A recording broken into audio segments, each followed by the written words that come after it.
you talked a lot about what you did, kind of when you first got into primary care, which I thought was great.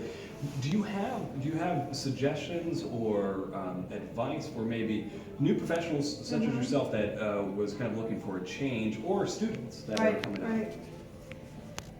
It's everything we're doing is still very new and young, right? And I think one of the things that was a hallmark for me as an early career professional in this sphere was trying to figure out how to do a clinical intervention that was going to be meaningful. Okay. Transitioning from specialty to primary care, what did primary care behavioral health mean clinically?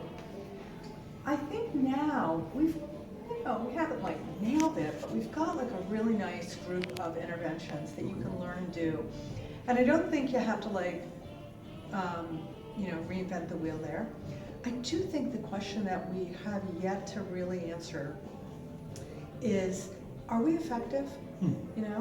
How are we doing with that? Yeah. And is it, are we helping people? Yeah. And so I would really like to see early career professionals or people making the switch really take that question seriously, right? And really, they don't have to do big research, that's not really what I'm talking about. I'm thinking about it more, how do we embed that into our daily clinical work? How do we answer that question with individuals, with populations? How do we keep that question on the table? Now, with the experience that you've had, what have you seen as if there would be suggestions on how to do that? Because I like how you said it doesn't necessarily have to be this huge research grant or funded project, but more just even in clinical practice. What would you suggest, and what would you? I mean, I think I would suggest stuff like just using measurement-based tools. Okay. And not only doing a PHQ-9, but really following up with it. Okay.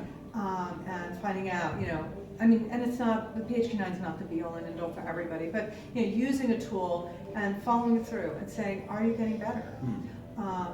And really having very feedback-informed kind of conversations, with people, and that are data-driven, that are not just like, do you feel better? Oh yeah, I'm doing great, but I'm terrific.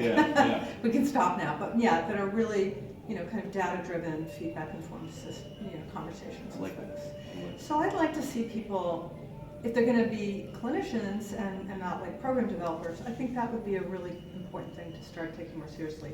And then from that larger program development point of view, looking at that on a population level and really asking, are we effective? I love that. I love that, especially for new professionals. It's